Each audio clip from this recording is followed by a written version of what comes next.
பாரத அன்னையின் அன்பு புதல்வா, நாடு நல்லா இருக்க நாளும் நேரமும் தெரியாமல் உழைக்கும் தலைவா, உங்களுடைய பிறந்த நாள் தேசத்தின் வளர்ச்சி நாள். திரு வி ரமேஷ் அட்வொகேட், மத்திய சென்னை மேற்கு மாவட்ட பொதுச் செயலாளர், அண்ணா நகர் சட்டமன்ற பொறுப்பாளர். சவுக்கு மீடியா நேயர்களுக்கு வணக்கம். அரசியல் மற்றும் சமூகம் சார்ந்து பல்வேறு நிகழ்வுகளை பார்க்க போறோம், வாங்க பார்க்கலாம்.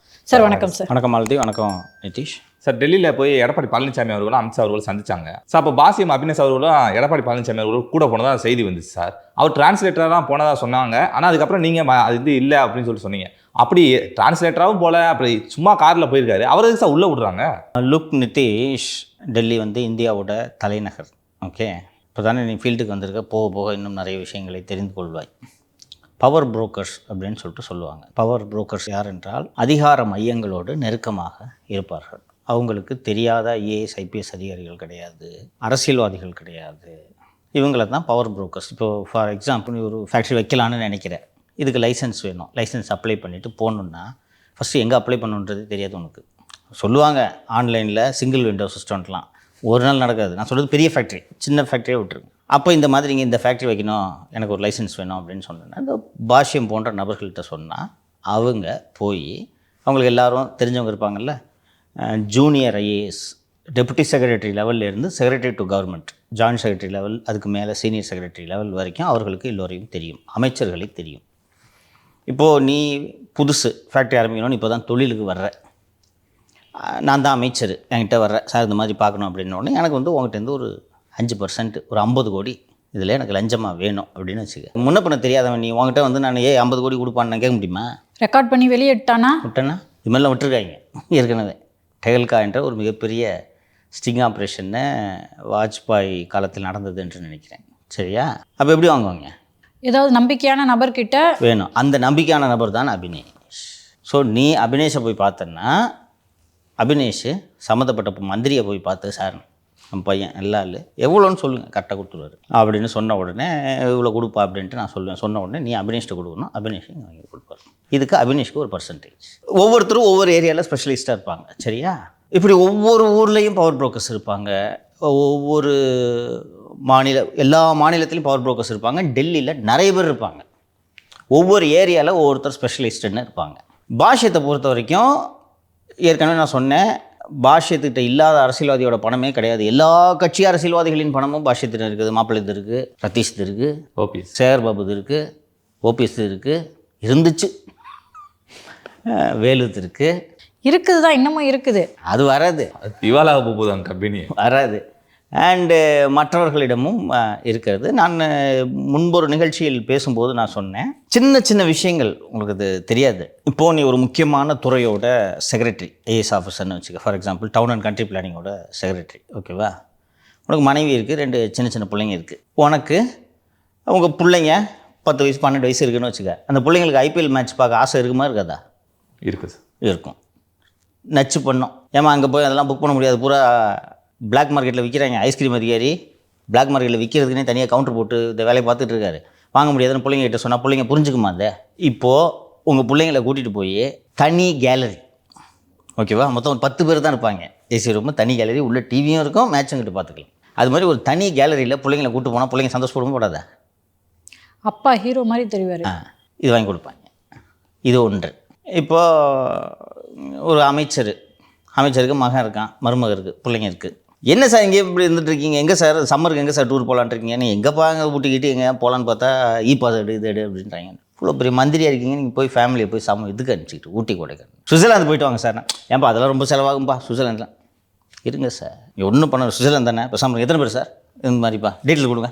நாளைக்கு காலையில் ஏர்போர்ட்டுக்கு கமர்ஷியல் ஏர்க்ராஃப்ட் இல்லை, தனி விமானத்தில் போவாங்கன்னுவாங்கல்ல, அது மாதிரி அங்கே வந்துட சொல்லுங்கள் சார் அப்படின்னோடனே நீ உன் ஃபேமிலி பிள்ளைங்க தனி விமானம் போய் ஏறினோடனே நீ மட்டும்தான் இருப்ப விமானத்தில். விஜய்க்கு அப்படி தானே சார் தனி விமானம்?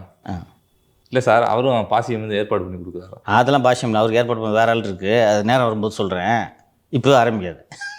போய் நேராக சுவிட்சர்லாந்தில் போய் இறங்குறீங்க. அங்கே 7 நட்சத்திர விடுதிகளில் சொகுசு வாழ்க்கை.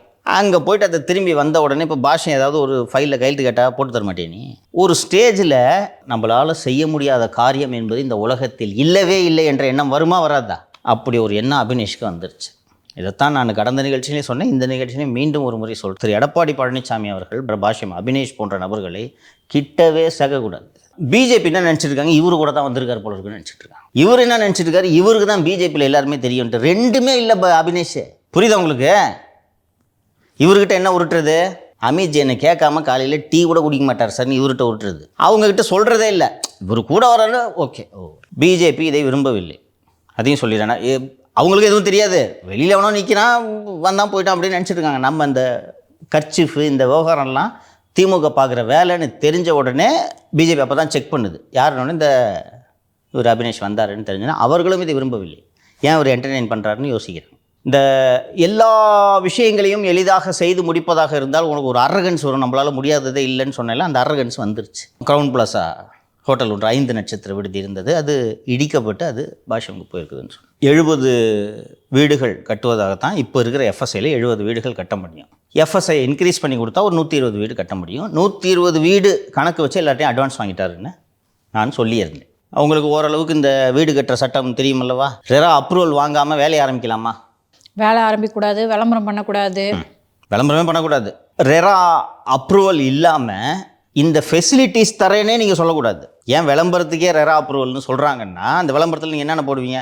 ஸ்விம்மிங் பூல் இருக்குது, லான் இருக்குது, லவுஞ்ச் இருக்குது, ஜிம் இருக்குது, கல்யாண மண்டபம் இருக்குது, வாக்கிங் போகிறதுக்கு இந்த இடம் இருக்குது அப்படின்ட்டு நீங்கள் விளம்பரம் பண்ணிங்கன்னா அதுக்கு ரெரா அப்ரூவல் வேணும். ஸோ நீங்கள் எத்தனை மாடி கட்டுகிறீர்கள், எத்தனை சதுர அடி கட்டுகிறீர்கள், எத்தனை வீடுகள் கட்டுகிறீர்கள், அதில் என்னென்ன வசதிகளை தருகிறீர்கள், இது எல்லாவற்றுக்கும் ரெரா அப்ரூவல் வேண்டும். நான் ஏற்கனவே நிகழ்ச்சியில் சொல்லியிருந்தேன், பாஷ்யம் க்ரௌன் பிளாஸா ப்ராஜெக்ட்டுக்கு அப்ளையே பண்ணல ரெரா அப்ரூவலுக்கு அப்படின்னு நான் சொல்லியிருந்தேன். ரெரா அப்ரூவல் கம்மிங் சூன் அப்படின்னு போட்டு விளம்பரம் பண்ணியிருந்தாங்க. ஆமாம். ஏன் அப்ளையே பண்ணலன்னா, இன்றைக்கி அப்ளை பண்ணால் எத்தனை வீடுக்கு நீங்கள் அப்ளை பண்ண முடியும்? 70க்கு. நீங்கள் 120 தான் அட்வான்ஸ் வாங்கிட்டீங்கல்ல, ஒரு 120க்கு அப்ளை பண்ணிக்கலாம். அதுக்கு அரசு அதிகமான பரப்பளவுக்கான அனுமதியை தர வேண்டும் அல்லவா? அரசு இன்னும் கொடுக்கல. அப்படி இருக்கும்போது வேலையை ஆரம்பிக்கலாமா மாலதி? ஆரம்பிக்கலாமா? எப்படி ஆரம்பிக்கிறீங்க? இது எங்கேயோ கூடுவாஞ்சேரி தாண்டி செங்கல்பட்டுக்கு அருகே அந்த மலைக்கு பக்கத்தில் நடக்கக்கூடிய வேலை அல்ல. சென்னையின் மையப்பகுதியில் ஆழ்வார்பேட்டையில், அதுவும் ஒரு ஊரே பார்க்கும் ஒரு ஐகானிக் ஹோட்டல் இருந்த இடத்தில் பைல் ஃபவுண்டேஷன் போடுற வேலை தொடங்கி விட்டுதுப்பா. பைல் ஃபவுண்டேஷன்லாம் ஏன் நீங்கள் செய்யவே கூடாதுன்னா, 18 மாடிக்கு ஒரு மாதிரியான ஃபவுண்டேஷன், 10 மாடிக்கு ஒரு மாதிரியான ஃபவுண்டேஷன், கரெக்டா? அப்போ 10 மாடியா 18 மாடியான்றதை நீ இன்னும் முடிவு பண்ணல, எப்படி ஃபவுண்டேஷன் போக வேலையை ஆரம்பிக்கிற? அப்போ உனக்கு என்ன திமிர் என்றால், ஐபிஎல் மேட்ச் நடக்கும்போதெல்லாம் பாஷ்யம் கேலரியில் ரெகுலராக உட்கார்ந்து குடும்பத்தோடு மேட்ச் பார்க்கக்கூடிய முன்னாள் தலைமைச் செயலாளர் சிவதாஸ் மீனா தானே இப்போது ரெராவின் சேர்மன். என்ன நடவடிக்கை எடுக்க போகிறார்? அந்த புகைப்படங்களும் வீடியோக்களும் காட்டுறேன் பாருங்க, வேலை நடந்துகிட்டு இருக்கு. இப்போ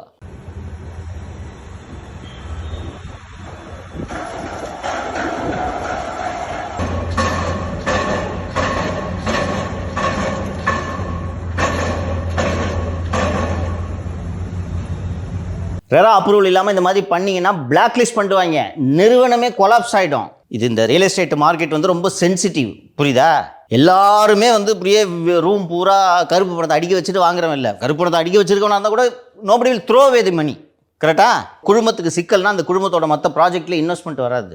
நான் ஒரு வீடு வாங்க போகிறேன்னாங்க சார், என்ன கான்ஃபிடென்ஸில் வாங்குவேன்னா, கவர்மெண்ட் பார்த்துக்கும் அப்படின்ற கான்ஃபிடென்ஸில் தான் வாங்க முடியும். இப்போல்லாம் எல்லாத்தையும் சட்டத்தை ரொம்ப ஸ்ட்ரிக்ட் பண்ணிட்டாங்க சார். பொசிஷன் இந்த டேட்டில் கொடுக்குறேன்னா கொடுத்தாகணும். அதுக்கு என்ன காரணம்னா, மக்கள் அவதிப்படக்கூடாது அப்படின்றது தான். இதுலேயும் அந்த நம்பிக்கை இருக்குது, கவர்மெண்ட் பார்த்துக்குன்னு. ஏன்னா பாஷ்யம் தான் கவர்மெண்ட்டு அப்படின்னு பாஷ்யம் நினச்சிட்டு இருக்காரு. அதுக்கும் அந்த அதிகாரிகள் கரெக்டாக தானே சார் உதவுறாங்களா சார்? உதவுறாங்க, ஆனால் உங்கள் இஷ்டத்துக்கு இதெல்லாம் பண்ண முடியாதுன்றதுக்கான வேலைகள் விரைவில் தொடங்கும். ரெரா அப்ரூவல் இல்லாமல் ஃபவுண்டேஷன் போட்டிருக்காங்க பாஷ்யம் குரூப்பில். நான் ரெராவுக்கு புகார் அனுப்ப போகிறேன், விடமாட்டேன். இதை கண்ணு முன்னாடி எங்கேயாவது ஊருக்கு ஒதுக்குப்புறமா ஒரு தப்பு ஒளிஞ்சு பண்ணால் கூட பரவாயில்ல, ஊருக்கு நடுவில் நீ பாட்டுக்கு பைல் ஃபவுண்டேஷன் போட்டுட்டு இருக்கேன்னா என்ன தைரியம் உனக்கு? இப்படிப்பட்ட நபரை எடப்பாடி பழனிசாமி உடன் அழைத்து சென்றால் யாருக்கு இது இழுக்கு? அதனால் இதுக்கு புகார் போகத்தான் போகுது, சும்மா விடக்கூடாது. எப்படிப்பட்ட நபர்னு அந்த பவர் புரோக்கர்னு உங்களுக்கு மனசில் துணிச்சல் வந்துருச்சுல்ல, வேற ஒருத்தன் செய்வானப்ப அந்த வேலையை? சட்டவிரோதம் இல்லையா அது? சார் பாசியம் அவர்கள் தெரிஞ்ச அதிகாரி தானே சார் அங்கே இருக்காங்க, அவங்க எப்படி சார் நடவடிக்கை எடுப்பாங்க? நடவடிக்கை எடுக்கலைன்னா அந்த அதிகாரி மேலே நடவடிக்கை எடுக்க சொல்லி நீதிமன்றத்தை அனுப்புவேன், பார்க்குறியா? எல்லாத்துக்கும் இந்த சிஸ்டத்தில் ஒரு செக்ஸ் அண்ட் பேலன்சஸ் இருக்குது தம்பி. எப்போ சிக்கல் ஏற்படும் என்றே தெரியாது உங்களுக்கு, எங்கே இருந்து அடி விழுனே தெரியாது, புரியுதா? அண்ணன் செந்தில் பாலாஜி மிகச்சிறப்பான ஒரு உதாரணம். நம்ம ஆட்சி வந்துருச்சு இனிமேல் பிரச்சனை இல்லைன்று வேக வேகமாக ஏற்பாடு பண்ணி ஒரு வழக்கை மூடுறாரு சென்னை உயர்நீதிமன்றத்தில். அந்த மூடுனது தான் அவருக்கு சிக்கலாச்சு. மூடாமல் விட்டுருந்தானே பிரச்சனையே இருக்காது. நம்ம ஆட்சி வந்துருச்சே அப்படின்னு வேக வேகமாக உயர்நீதிமன்றத்தில் ஒரு வழக்கை மூடுகிறார். அந்த மூடிய வழக்கு தான் இன்று வரை செந்தில் பாலாஜிக்கு பிரச்சனையாக இருக்கிறது. ட்ரையல் நடந்துட்டு போது போய் 6 மாதத்துக்கு ஒரு வாட்டி, மந்திரி தானே 6 மாதத்துக்கு ஒரு வாட்டி போய் நின்றுட்டு ட்ரையல் நடக்கட்டும்னு சொன்னால் கிராஸில் விட்னஸை உடச்சி கூட ஏதாவது ட்ரையல்லே விடுதலை வாங்கியிருக்கலாம். சார் இப்போது நம்மளுக்கு தெரியும் திமுக அரசில் இருக்கவங்க அவருடைய மிகவும் நெருக்கமாக இருக்காங்க. ஆனால் இப்போ எலெக்ஷன் வரப்போது ஒருவேளை அதிமுக ஜெயிக்கிறது கூட வாய்ப்புகள் இருக்குன்ற அடிப்படையில் என்ன தைரியத்தில் அவர் வேலையை ஆரம்பித்து நடத்திட்டு இருக்காரு சார்? அதான் எடப்பாடி கூட நான் போகிறேன் டெல்லிக்கு. அதுக்கு தான் இந்த ஜூனியர் விகடனில் வேலுமணி கேபி முனுசாமியை விட நான் நெருக்கோன்னு நியூஸ் வர வைக்கிறது. அதிகாரி பார்க்குறாங்கல்ல, இப்போ போய் பணத்தை கொடுப்பான். பழனிசாமிக்கும் பாஷ்யத்துக்கும் சம்மந்தம் இல்லைன்ட்டு நான் தானே உறுதியாக சொல்கிறேன். யாரால் இப்படி சொல்ல முடியும்? உங்களால் சொல்ல முடியுமா? விசாரிக்க சோர்ஸ் இருக்கா? ஜஸ்ட் அ ஃபெசிலிட்டேட்டர், அவ்வளோதான். அதுக்காக பழனிசாமி பாஷ்யம் என்ன சொன்னாலும் கேட்பாருன்றது பொருள் இல்லை. ஆனால் அபினேஷ் இப்படித்தான் போய் வெளியில் சொல்லுவார். அவருக்கு எல்லாமே நான் தான். அப்போ வெளியில் இருக்கவங்களுக்கு எப்படி இது இருக்கும்? இன்னொரு பத்திரிகையில் பழனிசாமி கூட உட்கார்ந்துருந்ததே அபினேஷ்ன்ட்டு ஒரு செய்தி வந்ததா? உடன் அமர்ந்த தொழிலதிபர்லாம் செய்தி வந்துச்சா? இது போதாதா? அடுத்த அதிமுக ஆச்சுதேன் என்கிட்ட ஒரு 400 கோடி கொடுங்க, உங்களுக்கு எல்லாம் ப்ரூஃப் வாங்கி. இதை பண்ணிட்டு இருக்காரு நிதிஷை. வெட்ட வெளிச்சமாக இப்படி ஒரு ஆணவமான தப்பை எப்படி செய்ய முடியும் ஒரு நிறுவனம்? பைத்தியமா? மற்ற சட்டம் ஏற்றின பாராளுமன்றம் ரெரான ஒரு சட்டத்தை ஏற்றினவங்க க்ரௌனுக்கு இது மாதிரி அட்வான்ஸ் கொடுத்தவங்களும் பல பேர் என்னப்பாச்சு அப்படின்னு கேட்டோம். இதை வேலை ஆரம்பிச்சிட்டேன். அதுக்கு தான் இந்த இது பைல் ஃபவுண்டேஷனு. ஹை பட்ஜெட் சதுரங்க வேட்டை. அதே தான். கிட்டத்தட்ட ஒரு இரிடியம் ஃப்ராடுக்கும் இதுக்கும் பெரிய வித்தியாசம் இல்லை சார். அதே போன்று இபிஎஸ் அவர்கள் வந்து சுற்றுப்பயணம் மேற்கொண்டு வராரு. அப்போ வந்துட்டு நம்ம முன்னாடி பேசணும்ல சார், இது தமிழ்நாடு அரசு வந்துட்டு சுப்ரீம் கோர்ட்டுக்கு போயிருக்காங்க, இந்த கிட்னி முறைகேடு சம்மந்தமாக வந்து விசாரிக்கக்கூடாது அப்படின்னு சொல்லிட்டு அதே இதை எடப்பாடி பழனிசாமி அவர்கள் பேசியிருக்காரு சார். எனக்கு உண்மையிலேயே சந்தோஷம். திரு பழனிசாமி அவர்களுக்கு வாழ்த்துக்கள். ஃபஸ்ட்டு வந்து இதை எல்லாரும் கண்டிக்கணும்னு நான் நினைக்கிறேன். என்னென்னா, ஒரு தனியார் மருத்துவமனை மக்களோட உறுப்பை திருடி விற்றதற்கு எதிராக சில கோடிகளை செலவு செய்து அரசு மேல்முறையீடு செய்கிறது. நீங்க விசாரிக்காதீங்க அப்படின்னு சொல்லிட்டு மேல்முறையீடு போறாங்க. மதுரை உயர்நீதிமன்ற கிளையில் இன்று அந்த வழக்கு விசாரணைக்கு வரும். அதை எல்லாரும் எடுத்து பேசணும் அப்படின்றது என்னுடைய விருப்பம். அதை தாண்டி திமுக அட்டிக்கிறதுக்கு ஒரு சரியான பாயிண்ட்டு, புரியுதுங்களா? இது தப்பு, என் மனது பதைக்கிறது என்பதை தாண்டி பொலிட்டிக்கலாக இது ஒரு சரியான மேட்ரு. திமுகவால் பதிலே சொல்ல முடியாது. எதுக்குப்பா மேல்முறையீடு போனேன் சொல்லு? எதுக்கு மேல்முறையீடு போனேன்? விசாரிக்கட்டும், உண்மையா பொய்யான்னு அவங்க சொல்லட்டும். நீங்க சொல்றீங்க மீண்டும் மீண்டும் எஃப்ஐஆர் போடுற அளவுக்கு இதுல ஒண்ணுமே இல்லைன்னு சொல்லிட்டு விசாரிச்சுட்டு அவங்க சொல்லட்டுமே, எஸ்ஐடி சொல்லட்டுமே. ஒண்ணுமே இல்லைன்னு சொல்லட்டும். மதுரை உயர்நீதிமன்ற கிளை கோபம் வந்து அந்த எஸ்ஐடி ஃபார்ம் பண்ணதோட காரணம் என்னன்னா, என்ன சார் எஃப்ஐஆர் கூட போடல? ஒரு ஜட்ஜு ரொம்ப டிஸ்டர்ப் ஆகிட்டார். எஃப்ஐஆர் கூட போடலன்னு என்ன சார் அர்த்தம்? அது அந்த மனுதாரரின் வழக்கறிஞர் ஆர்கியூ பண்ணதார். இருங்க, நான் பார்த்துக்கிறேன். இவரே ஆர்கியூ பண்ணிட்டார். தெலுங்கானாவில் எஃப்ஐஆர் போட்டு தமிழ்நாட்டில் இருக்கவன் கிட்னி திருடுறான்னு இங்கே 2 பேரை வந்து அரெஸ்ட் பண்ணிட்டு போகிறாங்க. நீங்கள் என்னங்க இந்த எஃப்ஐஆர் போடலன்ட்டு சட்ட நுணுக்கங்களுக்குள் ஒளிந்து கொள்கிறது தமிழக அரசு தீர்ப்பில் சொல்லியிருக்காரு. இதே உள்துறை அமைச்சகத்துக்கு கீழே தான் வருது. ஸ்டாலின் அவர்கள் கீழே தான் இந்த எஸ்ஐடியில் இருக்கவங்களும் வரப்போறாங்க. தமிழக அரசு தான் விசாரிக்க போகுதுன்னா அவங்களும் முதலமைச்சர் கீழே இருக்கவங்க தான் வரப்போறாங்க. விசாரிக்க வேணாம்னு சொல்ல வேண்டிய தேவை என்ன சார் இருக்கு? 2 mistakes you have made. 1, தமிழக அரசுக்கு கீழ் விசாரணை என்று சொல்ல முடியாது. மாதம் ப்ராக்ரஸ் ரிப்போர்ட்டை கோர்ட்டுக்கு சப்மிட் பண்ணுங்க. நீதிமன்ற மேற்பார்வையில் இந்த விசாரணை நடைபெறும். 1. டாமி இடி உள்ளே வந்தால் என்ன ஆகும்? திமுக கிட்னியை உருவிடும் இடி. பதட்டம் தெரியுதா? அதிமுக கிட்னி திருட்டு திமுக அப்படின்னு ஒரு கேம்பெயினை ஸ்டார்ட் பண்ணலாம் சார். பண்ணலாம். திரும்பவும் எனக்கு பிரமாணியாவை அடிக்கணும் போல. அது எவ்வளோ அடித்தாலும் எருமாடு மாதிரி இருக்குது அந்த பிரமாணியா ஸ்ட்ராட்டஜி நிறுவனம். இப்போ 2 நாள் விமர்சனம் பண்ணுறாங்களே, நான் தினமும் 3 லட்சம் பேர் பார்க்கக்கூடிய ஒரு சேனலில் நம்ம இதை பற்றி ஒரு விமர்சனம் பண்ணுறாங்களே, நம்ம கொஞ்சம் ஆக்டிவாக ஒரு கேம்பெயினை முன்னெடுப்போம் அப்படின்றதாவது இருக்கணும்ல. இந்த ஏடிஎம்கே ஐடிவிங்க பார்த்தோன்னா எப்பப்பெல்லாம் இந்த ஏடிஎம்கே ஐடிவிங்க விமர்சனம் பண்ணுறோமோ அன்னைக்கு மட்டும் நல்லா வேலை செய்யும், ஆக்டிவாக வேலை பண்ணுவாங்க. அவங்களாவது கூட பரவாயில்ல போல இருக்கு. அன்னைக்கு மட்டும் பார்த்தோன்னா கடற்கடன்ட்டு எடப்பாடியார்னு போட்டு அப்படியே உருட்டுவாங்க. ஒரு நாள் 4 திட்டுவாங்க. கீழே இருக்கவங்களாம் வச்சு திட்ட சொல்லி, டேய் உனக்கு என்ன எங்கள் கட்சி நீ பேசாதே அப்படின்னு திட்டுவாங்க. 2 நாள் கழிச்சு பார்த்தா அப்படி மந்தம் விட்டோம். இந்த பிரமாணியாவுக்கு அந்த ரோசம் கூட இல்லை. திட்டிட்டுப்பா, அதுக்காக வேலை செஞ்சுருவோமா? நடக்காது. நாங்கள் திமுகவுக்கு தான்டா ஸ்ட்ராட்டஜி டீமு, அதிமுகவுக்கு நீ நினச்சிட்டு இருக்க. அப்படிப்பட்ட டீமு இது மாதிரிலாம் பண்ணணும், புதுசாக பண்ணணும். அதாவது நிலை குலைய வைக்கணும். ஆளுங்கட்சியை. எங்கே உயர்நீதிமன்றம் கட்சியின் கிட்னியை உருவிவிட போகிறதோ என்று அஞ்சு இவர்கள் உச்சநீதிமன்றம் செல்கிறார்கள். ஆரம்பிங்க. உங்கள் பொதுச்செயலாளர் தானே பேசுகிறாரு. ஊரில் இருக்க கிட்னியெல்லாம் உருவின கட்சியோட கிட்னியை கோர்ட்டு உருவிடுச்சு. இந்த இடி உருவ போகுது சார். உருவ போகுது. 2 கிட்னி உருவா. அரசியல்ப்பா. உங்கள் பொதுச் செயலாளரை முட்டி தேஞ்சிருச்சுன்னு சொல்கிறான்ல. நல்லா சொல்றாங்கன்னு பிரமாணி விசில் அடிக்கும் போல. வேணா திமுக வேலை செஞ்சால் இப்படி தான் இருப்பாங்க. புரியுதா? எனக்கு ஏன் இந்த ஆதங்கன்னா சண்டை நல்லா இருந்தால் தானே பார்க்கறதுக்கு நல்லா இருக்கும். சார் இன்னொன்று சார், எதிர்க்கட்சி மாதிரி செயல்பட்டால் தானே சார் எளிய மக்களுக்கும் ஏழை மக்களுக்கும் ஒரு விடிவு காலம் கிடைக்கும். அதில் எவ்வளோ இருக்கு பாருங்க சார். நெசவு தொழில் பண்ணுற மக்கள் தான் இதில் பாதிக்கப்படுறாங்க. மணச்சநல்லூர் எம்எல்ஏ, திமுகவோட எம்எல்ஏவோட ஹாஸ்பிட்டலில் தான் இதை எடுக்கிறாங்க. அரகண்டா பேசினாருமா அந்த கதிரவன். நீ கிட்னி திருட்டை பற்றி பேசுறீங்க, அதனால பலன் அடைஞ்சவங்களை பற்றி நீங்கள் பேசுறீங்க. யார் பலன் அடைஞ்ச? பூரா 50 லட்ச ரூபா கொடுத்து கிட்னி வாங்கினவன். புரியுதா? பள்ளிப்பாளையம் நெசவு தொழிலாளி பலன் அடைஞ்சானா? அவன் பலன் அடைஞ்சுதான் நான் பேசவே போகிறதில்லப்பா. விருப்பத்தோட தான் கொடுத்தான். நீ யாரையும் போய் பிடிச்சிட்டு போய் கிட்னியை கொண்டு வருவீங்கன்னு குற்றச்சாட்டை நான் சொல்லலை. அவன் வறுமைக்கு கிட்னியை வைக்க வர்றான். அவனுக்கு 4 லட்ச ரூபா கொடுத்துட்டு நீ 40 லட்ச ரூபா வாங்கியிருக்க. 40 லட்ச ரூபா நான் வாங்கினேன்றது நீ அவங்ககிட்ட சொல்லலை. அதுதான் எனக்கு கோவம். பொதுவாக நம்ம வந்து சார் மீண்டும் கிட்னி விவகாரத்தை பேசணும் திரு விஜய் அப்படின்றத கோரிக்கையா வைக்கிறோம். இன்னைக்கு அவர் சொல்றாரு தாவேக்காக்கும் திமுகவுக்கும் தான் போட்டி அப்படின்றாரு. அப்போ அவர் ஏன் சார் இதை எழுப்பல? கிட்னி ஆப்ரேஷன் சனிக்கிழமை நடந்தால் தான் எழுப்புவார். அது காரணம் அல்ல. அப்படி தானே புரிந்து கொள்ள வேண்டியது இருக்கிறது. இல்லை சார், இந்த வாரம் சனிக்கிழமை பேசிடுவார். இதுக்கு நடுவில் ஒரு அறிக்கை உள்ளால. இந்த ஜான் ஆரோக்கியசாமிக்கு என்னதான் பிரச்சனைன்னு எனக்கும் தெரியல. விஜயால் எல்லாத்தையும் பார்க்க முடியாது. கூடவே இருக்கிய செவ்வாழை, நீ தானே செவ்வாழை இதெல்லாம் எடுத்து கொடுக்கணும். நம்ம ஆல்ரெடி பேசியிருக்கோம், விஜய் வலிக்கும் இடங்களில் அடிக்கிறாருன்னு. இது எவ்வளோ பெரிய வலியை திமுக ஏற்படுத்தும் சார்? ஸ்கோர் பண்ணணுங்க. திமுக வர்சஸ் தாவேக்கான நிரூபிங்க உங்கள் செயல்பாடுகளின் மூலமாக. வாயில் உருட்டாதீங்க. நீ பேசிட்டாரா பழனிசாமி? யாரை காப்பாற்றுறதுக்கு சுப்ரீம் கோர்ட்டு போகிறீங்கன்னு கேட்குறாரா? அன்றைக்கி நம்ம தான் பிரேக் பண்ணுறோம். சரியா? தந்தி செய்தியாளர் வெங்கடேசன் போட்டிருந்தாரு. அதுக்கப்புறம் நான் செக் பண்ணி எஸ்எல்பி நம்பர்லாம் வாங்கிட்டு பிரேக் பண்ணுறோம். மீடியாவில் வந்துருச்சு. நீங்கள் சவுக்கு மீடியா பொய் சொல்லுன்னு நினச்சிட்டு நீங்கள் நம்ப கூட வேணாம். ஃபைல் பண்ணியிருக்காங்களா இல்லையான்றதை செக் பண்ணலாம்ல சுப்ரீம் கோர்ட்டில். பண்ணிவிட்டு ஃபைல் பண்ணியிருக்காங்கன்றது உறுதியாகிவிட்டால் தமிழக அரசு எதற்காக மேல்முறையீடு செய்ய வேண்டும்? யாருடைய கிட்னியை காப்பாற்ற? விஜய் அவர் ஸ்டைலே ஒரு ஒரு அறிக்கை விடுங்க.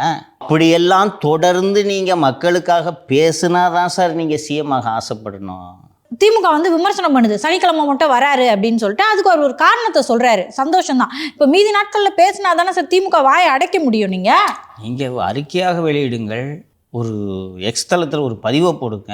மக்களுக்கு சிரமம் ஏற்படக்கூடாது என்பதற்காக சனிக்கிழமை பிரச்சாரம் என்றால் சனிக்கிழமை மட்டும்தான் அரசியலா? இல்லை சார், மிச்ச நாள்லேயும் மக்களுக்கு எதுக்கு சுமையை ஏற்படுத்தணும்? எக்ஸில் போய் அவங்க செக் பண்ணணும். சனிக்கிழமை மட்டும் செக் பண்ணிக்கலாம். அப்போ வீட்டிலே உட்காந்துங்க. திரு விஜய் அவர்களுக்கு வந்து பதில் சொல்ல ஆரம்பிச்சிடுச்சு. திமுக சொல்ல ஆரம்பிச்சிடுச்சு. ஆபாச தாக்குதலை வேற இறக்கி விட்டாங்க. இது பண்ணுவாங்கம்மா. இதையெல்லாம் விஜய் எதிர்கொண்டு மக்களின் ஆதரவை விஜய் பெற வேண்டும். மக்களின் ஆதரவை பெறுவதற்கு இந்த அரசியலை எல்லாம் செய்ய வேண்டும் என்று தான் சொல்கிறோம். நாம் திமுக இது போன்ற தாக்குதல்களை தொடுக்கத்தான் செய்யும். திமுக இப்படி தாக்குதல்களை தொடுக்காமல் இருந்தால்தான் வியப்பு. விஜயை விமர்சனம் செய்யக்கூடாது என்று கட்சி ரீதியாக கட்டளை இடப்பட்டிருக்கிறது. அதாவது இதோட மீனிங் என்னென்னா, விஜய் எங்களுக்கு எதிரி அல்ல. எப்போவுமே எங்களுக்கு இப்போ சண்டை அதிமுக கூட தான். அவங்க கூட நாங்கள் பேசிக்கிறோம், அவங்க கூட நாங்கள் பதில் சொல்லிக்கிறோம் என்று. ஆனால் உள்ளூரை கடுமையாக பயப்படுகிறார். விசாரித்த வரைக்கும் தெரியுது. அதிமுக தொடங்கிய நாள் முதலாக இவர்களுக்கு எதிரி. அவர்களோடு சண்டையிட்டு சண்டை என்றாலே அதிமுகவோடு தான் என்பது அவர்களுக்கு பழக்கம். அவங்க டிஎன்ஏலே இருக்குது. வேறு எந்த கட்சியும் பொருட்டல்ல அதிமுக. புதிய ஒரு எதிரி வரும்போது தான் அந்த எதிரி எப்படி செயல்படுவான், எப்படி செயல்பட போகிறான், இதுவரையிலான செயல்பாடு எப்படி இருக்கிறது அப்படின்னு நிச்சயமாக எந்த அணியாக இருந்தாலும் அதை பற்றி சிந்தித்து தான் தீர வேண்டும். அதனால்தான் சிந்தித்து இவர்கள் விஜயை பொறுத்த வரைக்கும் நீங்கள் பார்த்தீங்கன்னா தினந்தோறும் விஜய்க்கு எதிரான அணுகுமுறையில் திமுகவிடம் திடீர் மாற்றங்கள் ஏற்பட்டு கொண்டிருக்கிறது என்பதை நீங்கள் பார்க்க முடியும். இந்த மாதம் 3 லட்ச ரூபா வாங்குற அந்த அயன் பண்ணுற தம்பி இவ்வளோ வேகமாக வேலை செஞ்சு நான் பார்த்ததே கிடையாது. 2 நாளில் 2 ஃபேக்ட் செக். விஜய்க்கு மட்டும் மாதம் 3 லட்ச ரூபா தெண்ட சம்பளம் வாங்கிட்டு இருக்கியே, மக்கள் வரி பணத்தை டெய்லி ஃபேக்ட் செக் பண்ணியா, 4 விஷயத்தை எடுத்து பண்ணியான்னா எனக்கு தெரிஞ்சு இது வரைக்கும் எதுவும் பெருசாக பண்ணது இல்லை. கிட்னியை உருவாங்களா இல்லையான்னு ஃபேக்ட் செக் பண்ண வேண்டியதானே. அங்கே போயிட்டு கிட்னியை பறி கொடுத்த பெரம்பலூர் மக்கள் இருக்காங்களா, அங்கே போய் இன்டர்வியூ எடுத்து போடுங்க. இந்த விஷயத்தை பார்க்கும்போது அந்த ஃபேக்ட் செக் பண்ணுற தம்பி வெளியிட்டுள்ள ஒரு அறிக்கையில் அலையாத்தி காடுகள் சம்பந்தமாக விஜய் அவர்கள் பேசியதற்கு வனத்துறை அதிகாரிகளிடமிருந்து ஒரு அறிக்கையை பெற்று பதில் போட்டிருக்கிறார்கள். ஸோ இது ஆக்சுவலி இவங்க ரெஸ்பாண்ட் பண்ணியிருக்க கூடாது. உங்களோட இந்த ஸ்ட்ராட்டஜி நீங்கள் விஜய்க்கு பதில் சொல்லாதீங்கன்றது உங்களோட இந்த ஸ்ட்ராட்டஜி சரியாக இருந்தால் ஃபேக்ட் செக்கு அரசோட உறுப்பு இல்லையா? அவங்க ஏன் பதில் சொல்கிறாங்க? எடப்பாடி பழனிசாமி டெய்லி வண்டையாக கேட்குறாரு, பதில் சொல்லுங்கள். பழனிசாமி தவறாக பேசுகிறாருன்னு ஃபேக்ட் செக் பண்ணுங்கள். விஜய் மட்டும் ஏன் எல்லா சைட்லேருந்து விழுந்து பரான்றீங்க? அவர் அமைச்சர் காந்தி, பெயர்தான் காந்தி, ஆனால் அவர் குடும்பமே கோட்சே குடும்பம். நான் தமாஸ்க்கு சொல்லுமா, ஜவுளித்துறை அமைச்சர் இந்த இலவச வேட்டி சேலைக்கு வந்து ஒரு காரணத்துக்காக நெசவாளிகளுக்கு வாழ்வழிப்பதற்காக இந்த திட்டத்தை காலங்காலமாக அரசுகள் செயல்படுத்தி வந்தால் ஆர்டரே இவங்களுக்கு கொடுக்காம போய் ராஜஸ்தான்லேருந்து மொத்தமாக வாங்கி வந்து விற்று அதுக்கு ஒரு கமிஷன், ஒவ்வொரு புடவைக்கும் கமிஷன் வாங்கிறதுக்கு ஏற்பாடு பண்ணார். இவரும் ஒரு பையன் வினோத்தும் சேர்ந்து அட்டிக்கிற கொஞ்சம் நெஞ்ச கொள்ள இல்லை. அதெல்லாம் வந்து ஷோவில் பேசி இங்கே இந்த அமௌண்ட்டு ராஜஸ்தானில் வாங்குறாங்க, கல்கட்டாவில் வாங்குறாங்கன்னு சொல்லி வேறு வழியின்றி நெசவாளர்களுக்கு மீண்டும் வேலை கொடுக்க வைத்தோம். இப்போ நெசவாளர்கள் போயிட்டு கிட்னியை விற்கிறாங்கன்னா அதில் ஒரு மறைமுக பங்கு திரு காந்திக்கு இருக்கு. நிச்சயமாக இருக்கிறது. அந்த காந்தி பேசுகிறாரு திரு விஜய் அவர்களை பற்றி, நாய் குறைக்குதுன்னா பதிலுக்கு குறைக்க முடியுமா? அப்போது நீங்கள் நாங்கள் எங்கள் விஜயில் எங்களுக்கு ஒரு இஷ்யூ இல்லைங்க அப்படின்னு நீங்கள் விஜய் அவர்களை பெரிதாக எடுத்துக்கொள்ளவில்லை என்றால் இவ்வளவு தடித்த வார்த்தைகளை பயன்படுத்த வேண்டிய தேவை என்ன? நீ ஒரு அமைச்சர். சிவாஜி கிருஷ்ணமூர்த்தி இப்படித்தான் பேசுவார், சிவாஜி கிருஷ்ணமூர்த்தி இப்படி பேசவில்லை என்றால் தான் வியப்பு. அதற்காகத்தான் அவரை கட்சியில் வைத்து தலைமை நிலைய பேச்சாளராக வைத்திருக்கிறீர்கள். ஆனால் அமைச்சரே இப்படி பேசுகிறாரு. ஏற்கனவே சந்திரகுமார் கூட இதே மாதிரி தான் சொன்னார், நாய் குலைக்குதுன்னா சூரியனுக்கு ஒன்றும் ஆபத்து இல்லைன்னு. ஈரோடு கிழக்கு எம்எல்ஏ. இன்னும் மோசமான தாக்குதல்களை திரு விஜய் அவர்கள் மீது திமுக தொடுக்கும். திமுக ஒரு முக்கியமான கட்சி, அதுவும் வந்து நேராக அவங்க தலைவரோட குடும்பத்தையே வந்து ஒரு பேசிட்டான்றது அவங்க கோவப்பட்டு இந்த காந்தியெல்லாம் இறக்கி விட்டுருக்காங்கன்றது புரிந்து கொள்ள முடிகிறது. சம்மந்தமே இல்லாமல் இந்த விசிக எம்எல்ஏ லபோதிபோன்னு வந்து கத்தின்னு இருக்காரு. பார்த்தீங்களா? விசிகானே சொல்லாங்க சார். திமுகவோட இன்னொரு அணி நேற்று நாகப்பட்டினத்திற்கு வருகை தந்து முழுக்க ஃபேக்சுவல் எரர் என்று சொல்லக்கூடிய பொய் தகவல்களை பரப்பிவிட்டு சென்றிருக்கிறார். இந்த ஆளே அசம்பிளியில் பேசியிருக்கிறார், சில விஷயம் இது பண்ணல அது பண்ணல. அவரே தான் சார் சொல்லியிருந்தாரு இந்த மாதிரி மருத்துவர்கள் இல்ல மருத்துவமனையில சொல்லிட்டு. அதே தான் விஜய் அவர்கள் சொல்லியிருக்காரு. திமுக கூட்டணியை சேர்ந்தவங்க எல்லாம் விஜய் பொய் சொல்கிறார் இதுதான் சார் பேசுறாங்க. அமித்ஷா அவர்கள் அப்புறம் மோடிஜி அவர்கள்லாம் வரப்ப வந்து நிபந்தனைகள் இப்படி போடுவீங்களா அப்படின்னு சொல்லிட்டு விஜய் அவர்கள் கேட்டிருந்தாங்க. அதுக்கு 20 நிபந்தனைகள் போட்டிருந்தா அப்படின்னு சொல்லிட்டு ஃபேக்ட் செக் நிறுவனம் பதில் அளிச்சிருந்துச்சு சார். இதெல்லாம் ஃபைன் மேன். விஜயும் வந்து சாதாரணமாக ஏன்பா அசம்பாவிதம் ஏற்படாமல் பார்த்துக்கப்பா, ஹெல்மெட் போடாமல் பைக்கில் பின்னாடி வரக்கூடாது, அடாவடியாக நடந்துக்க கூடாதுன்ற நிபந்தனை போட்டிருந்தா விஜயும் எதுவும் பேசியிருக்க போகிறதில்ல, நாமளே ஷோவில் டிஸ்கஸ் பண்ணியிருக்க போகிறதில்ல. கையாட்டாதுன்னா இது என்ன நிபந்தனை? அதைத்தானையா விஜய் கேட்குறாரு. நீங்கள் அமித்ஷா வரும்போது இப்படி நிபந்தனை போட்டிங்கன்னா உங்களோட அடித்தளம் ஆட்டம் கண்டுவிடும் என்று திரு விஜய் அவர்கள் சொன்னார். இது என்ன நொன்ன ஃபேக்ட் செக் பண்ணுற நீ? ஒரு காலத்தில் திமுகவில் வந்து ஆபாச பேச்சாளர்கள் இருப்பாங்க, மேடை போட்டு பேசுவாங்க அப்படின்னு நான் கேள்விப்பட்டிருக்கேன். அவங்களாம் இப்போ ஐடியும் கொண்டாங்கம்மா, சொல்லுங்கள். இப்போ சிவாஜி கிருஷ்ணமூர்த்தியெல்லாம் இவ்வளோ ஆபாச தாக்குதல் விஜய் மேலே ஏவி விடுறாரு. நீங்கள் முன்னாடியே சொல்லியிருந்தீங்க சார், ஆபாச தாக்குதலுக்கு ரெடி ஆகிட்டாங்கன்னு ஆரம்பிச்சிட்டாங்க சார். சார் இன்னைக்கு மக்கள் பரிணாம வளர்ச்சி அடைஞ்சிட்டு இருக்காங்க, இதெல்லாம் விரும்புறது இல்லை. இது எப்படி எடுபடும்னு திமுக நினைக்குது சார்? அவர்களின் சிந்தனை வளர்ச்சி அடையாமல் அவர்கள் கற்காலத்திலேயே தேங்கிவிட்டார்கள் என்பதைத்தான் இது உணர்த்துகிறது. கால ஓட்டத்தில் நாம் செம்மையாகி கொண்டே வருகிறோம். 3ஆம் பாலினத்தவரை வேறு பெயர் வைத்து அழைத்து கொண்டிருந்தோம். இன்னைக்கு திருநங்கைகள் என்று அழைக்கிறோம். அதை தவிர சார் வேற ஒரு பேரை சொல்லி கூப்பிட்டா நம்மளை பார்க்க அவமானமா இருக்கு. அதான் பழகிட்டோம் அதுக்கு, ரைட்டா? இப்போது மாற்றுத்திறனாளிகளை ஊனம்ன்ற வார்த்தையை பயன்படுத்திட்டு இருந்தோம். இன்றைக்கி எங்கேயுமே வந்து அந்த வார்த்தைகளே இதில் இல்லை. எந்த அளவுக்கு போயிடுச்சுன்னா கற்பழிப்பு என்றது கெட்ட வார்த்தை ஆயிடுச்சு. இன்றைக்கி அது இயல்பான சொல்லு.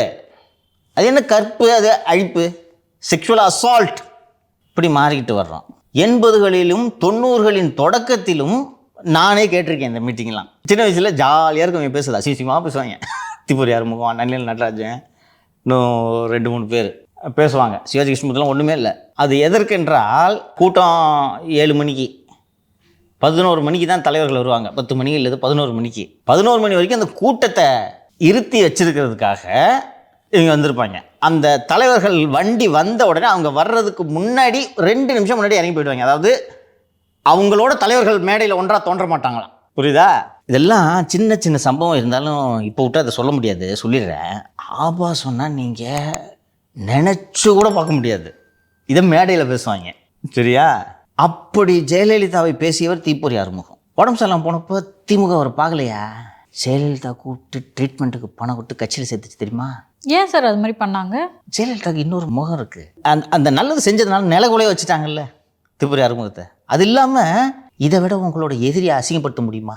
ஏண்டா என்ன அசிங்கமாக பேசுறதுக்காகவே ஒருத்தனை வச்சுருந்தீங்க, அவனையாவது நீங்கள் நல்லா பார்த்துக்கிட்டீங்களாடா? அவனையும் சேர்த்து நான் பார்த்துக்கிறேன்டா. இது ஒரு பியூட்டிஃபுல் பொலிட்டிக்கல் ஸ்கோர் இல்லை? அது மட்டும் இல்லாமல் ஷீ இஸ் ரியலி கைண்ட்.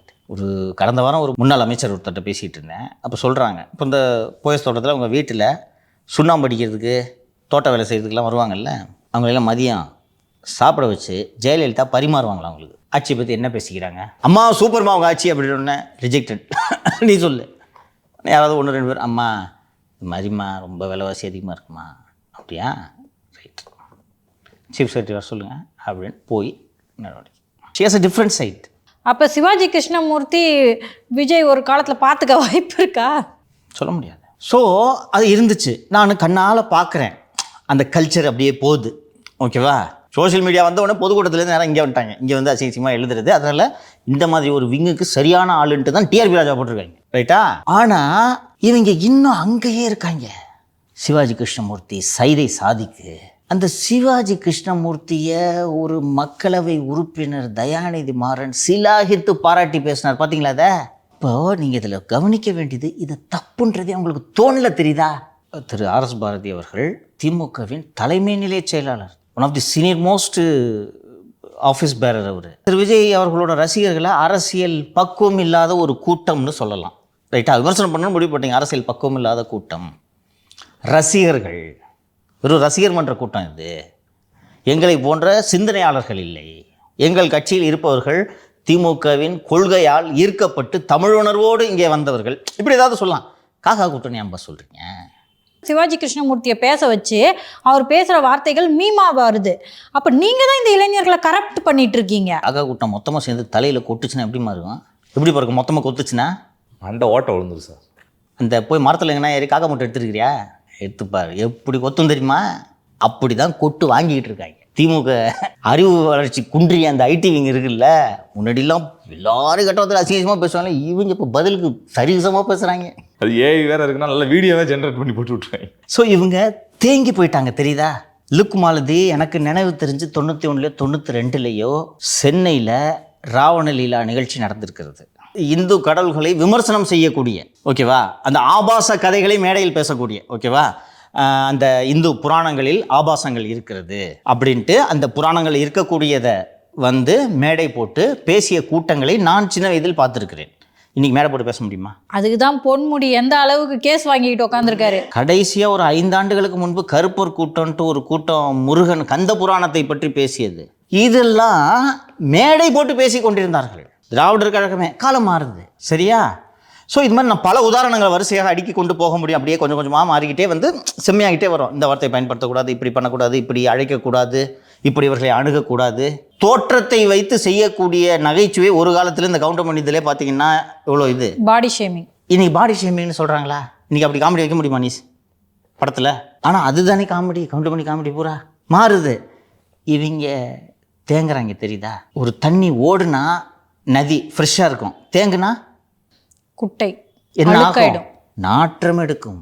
கட்சியோட துணை பொதுச் செயலாளராக ஒரு பெண் இருக்கிறாரே, அவரை வைத்துக்கொண்டு நீங்கள் பேசலாமா? என்னன்னா இவங்க யாருக்குமே இந்த ஆபாசமாக பேசுறது தப்புன்னு இன்னைக்கு வரைக்கும் தெரியாது தம்பி. இவங்க மாலதி சொல்கிறாங்கல்ல, ஐயோ இது தப்பு, அது ஒரு மாதிரி அருவருப்பாக இருக்கு. இன்னைக்கு வரைக்கும் தப்புன்னு தெரியாது. அதே சிந்தனையில் வளர்ந்தவர்கள். முதலமைச்சரோட மகன்ப்ப செந்தில் பாலாஜி 100 மேட்டருக்கு விமர்சனம் பண்ணுறது, ரசிச்சு சொல்கிறீங்க. அதை யோ என்ன அது இப்படிலாம் எழுதிருக்க சொல்லணும்ல. நீங்கள் அது என்ன மீனிங்கில் சொல்கிறீங்கன்னு புரியாது எங்களுக்கு பார்க்குறவங்களுக்கு. அப்போ ஒரு தலைவர் இப்படி இருக்கும்போது கீழே இருக்கவங்க எப்படிமா இருப்பாங்க? அப்போ திரு விஜய் அவர்கள் மீது என்ன தொடுப்பீர்கள்? உங்களுக்கு என்ன தெரியும்? தாங்க முடியல, வலிக்குது. வெளிநாட்டில் முதலீடு ஈர்க்க போனீங்களா, உங்கள் துட்டை போட போனீங்களான்ட்டு நேரடியாக கேட்குறாரு. வலிக்குது, நாங்கள் இவ்வளோ முதலீடு கொண்டு வந்துருக்கோம், எங்கே பாரியா, ஐயோ லிஸ்ட்டை பாரியா, ஃபேக்ட்ரி ஆரம்பிச்சிச்சுன்னு சொல்லுங்கள். அந்த அந்த அலையாத்தி காடுக்கு ஏதோ ஒன்று அந்த அந்த அயன் பண்ணுற தம்பியை வச்சு பண்ணீங்களா, அது மாதிரி சொல்லுங்கள். இல்லை, உங்களுக்கும் தெரியும். அதனால் திட்ட அசிங்கமா, இப்படி அசிங்கமாக திட்டி நீங்கள் ஒரு அரசியல் கட்சியை தேர்தலேருந்து விரட்டிட முடியுமா? வளர்த்து விட தான் சார் முடியும். மக்கள் அருவருப்பாக பார்க்குறாங்க அப்படின்ட்டு சொல்கிறாங்கல்ல, எல்லா மக்களும் இப்படி தானேப்பா பார்ப்பாங்க, ரசிப்பாங்களா? அதை எடுப்படுமான்னு கேட்டேன் சார் மக்கள் மத்தியில். எப்படிமா எடுப்படும்? ஒட்டுமொத்தமாக மக்களின் சிந்தனையிலேயே மாற்றம் ஏற்பட்டதால் தானே இது ஒழியுது. எனக்கு நினைவு தெரிஞ்ச அண்ணன் ராசாரவி கடைசி அசிங்கமாக பேசுவார் மேடையில், அவரே நடத்திட்டார். அவங்க திருமதி நயன்தாரா அவர்களை பற்றி ஏதோ ஒரு வார்த்தை திரு ராதாரவி அவர்கள் பேசி மன்னிப்பு கேட்டார். இதெல்லாம் அந்த இண்டஸ்ட்ரியில் சாதாரணமாக பேசிட்டு கடந்து போயிட்டே இருப்பாங்க. இது ஒரு இஷ்யூவே ஆகாது. இன்னைக்கு இஷ்யூ இது மீ2 காலம். இந்த அளவுக்கு அவேர்னஸ் வந்துச்சுன்னா தப்பாக பார்த்தாலே அஃபென்ஸு. அப்படி இருக்கும்போது எவ்வளவு எளிமையாக பேசுகிறது. ஏன் இது தேங்கி போயிட்டாங்க குட்டையாயிட்டாங்கன்னு நான் சொல்கிறேன்னா, அது 2025 வந்து இது ரிலவெண்ட்டுன்னு நினச்சி பேசுகிறாருன்னா பொன்முடியோட அறிவு எந்த அளவுக்கு தேங்கி போயிருக்கிறது தெரிகிறதா? இதான் சிக்கல். பராசக்தி படம் எடுத்தால் மக்கள் வந்து அதை நினச்சி ஓட்டு போடுவாங்க, நம்ம எடுத்துக்கிருக்காங்க. படம் வருதான்னு பார்க்கலாம்ப்பா, ஏன்ப்பா அவசரப்படுறேன்? சார் மாலை எடுத்துகிட்டு வந்து போட்டாங்கல்ல, அவங்க மேலே எஃப்ஐஆர் பதிவு பண்ணியிருக்காங்க போல இருக்கு. அந்த கிரேன் ஓனர் மேலெல்லாம் அவங்களும் போயிட்டு நீதிமன்றத்தில் ஆஜராயிட்டாங்களாம். அது கேஸ் வழக்கெல்லாம் போடத்தாமா செய்வாங்க. விஜய் கட்சியில் யாராவது வேகமாக 2 வாட்டி தும்முனான்னா கூட நாய்ஸ் பொல்யூஷன்ட்டு போடுவாங்கம்மா கேஸு. சார் அதே போன்று வந்து தமிழச்சி தங்கப்பாண்டியன் அவர்களுக்கும் அந்த இதேமாரி கிரேனை வச்சு மாலை ஓட்டிருக்காங்க, ஜேசிபி இதை வச்சு மலர் தூவி விடுறாங்க. ஆனால் எந்த வழக்குமே பதிவு பண்ணலையே சார். இந்த இன்றைக்கி இது ஒரு சமூக வலைதள காலம், புரியுதா? நானே அவங்க தமிழச்சி எம்பிக்கு அந்த மாதிரி பூ போட்டது மறந்துட்டேன். அப்போது நினைவு இருந்துச்சு, பிரச்சார சமயத்தில் போட்டாங்கன்னு நினைக்கிறேன், மறந்துட்டேன் நான். ரைட்டா? இன்றைக்கி 2 எடுத்து போட்டாங்களா? நீங்கள் விஜய் கட்டு அஞ்சுகிறீர்கள் என்பது தெரிகிறதா? இதுதானே விஜய் சொன்னார், எனக்கு மட்டும் எவ்வளோ கட்டுப்பாடு அப்படின்னு. ஸோ இது போல் தொடர்ந்து இது 2யுமே மக்கள் இன்றைக்கி பார்த்துக்கிட்டு இருக்கிறாங்க. ஸோ அப்போது விஜய் இஸ் டிஸ்டர்பிங் யூ, அதானே உண்மை. அதனால தானே அவருக்கு மட்டும் இவ்வளோ கட்டுப்பாடு, அதனால தானே அவங்க ஆளு ஒரு கிரைனில் ஒரு மாலை போட்டாங்கன்றதுக்காக இன்றைக்கி இது போடுறீங்க. அது ஏன்னா ஊருக்கு மாலை போட்டால் என்ன பண்ணுறது அப்படின்னு பயந்துட்டாங்க போல இருக்கு. அது ஒரு மாசாக இருக்குல்ல சார். எங்கள் அண்ணன் சீமான் வந்து வேர்த்து ஒழுக ஒரு விஷயம் சொல்லியிருக்காரு சார். என்னாச்சுமா? எல்லாருக்கும் ஒரு பின்புலம் இருக்குது, அரசியல் தலைவரோட மகனாக இருக்காங்க, சினிமா இருக்குது, நான் மட்டும் தான் எந்த பின்புலமும் இல்லாமல் வந்தேன். ஆளுங்கட்சி அவர் பின்புலத்தில் தானே இருக்குது. அப்புறம் என்ன, மற்றவங்களாவது தனித்தனியாக கட்சி நடத்திக்கிட்டு அவங்க எப்படி தேர்தலை சந்திக்குதுன்னு என்ன நினைக்கிறாங்க. இவருக்கு ஆளுங்கட்சி ஒரு பின்புலத்தில் இருக்குல்ல, அப்புறம் என்ன பிரச்சனை? ஆனால் ஒரு தொகுதி கூட ஜெயிக்க மாட்டாரு சார். ஜெயிக்கக்கூடாதுன்றதுக்காக தான் ஆளுங்கட்சி பின்புலத்தில் இருக்குது. ஜெயிச்சாருன்னா ஆளுங்கட்சி இப்படி பின்னாடி நிற்கும் அவங்களை தோக்கடிக்கிறதுக்கா? கிட்டத்தட்ட புலம்ப ஆரம்பிச்சிட்டாரு, கையை தூக்கிட்டாரு சார். இன்னைக்கெல்லாம் சொல்லிட்டாரு சார், விஜயை பற்றி நான் ஒன்றுமே பேசலை, அவர் தான் என்ன பேசுகிறாருன்னு சொல்கிறாரு. எப்போ பேசினாருன்னு எனக்கு தெரியல. விஜய் இவரை பற்றி பேசலைன்ற வருத்தம் தான் இருக்குது. இல்லை செத்து போனதெல்லாம் நான் சாப்பிட மாட்டேன். கழுத புள்ளிட்டார் சார். அண்ணன் கழுத புள்ளிட்டார். தான் இவ்வளோ திட்டுறேன் நான், பதிலுக்கு 2 திட்டாவது திட்டியா? நீ பாட்டு கண்டுக்காமல் போயிட்டு இருந்தா என்ன அர்த்தம்? அப்படின்ற வேதனையில் தான் அண்ணன் இப்படி புலம்ப தொடங்கி விட்டாருன்னு நினைக்கிறேன். என்னென்னா இன்னும் 6 மாதம் இருக்குது, அதுக்குள்ளேயே புலம்ப ஆரம்பிச்சிட்டாரு. என்னென்னா செல்வாக்கு இருந்தால் தானே வியாபாரம், செல்வாக்கு இல்லைன்னு தெரிஞ்சுன்னா எப்படி வியாபாரம் நல்லா நடக்கும்? அதுதான் சிக்கல். அதுலேயும் சார் அண்ணன் ரொம்ப கோவப்பட்டு கொள்கை எதிரி பிஜேபின்ற, அரசியல் எதிரி திமுகன்னு சொல்கிற, கொள்கை எதிரிக்கு அரசியல் எதிரிக்கு என்ன வித்தியாசம் சொல்லுன்றாரு. இதை நம்ம பார்க்குறப்ப அப்படி கரெக்டாக தெரியும் சார்.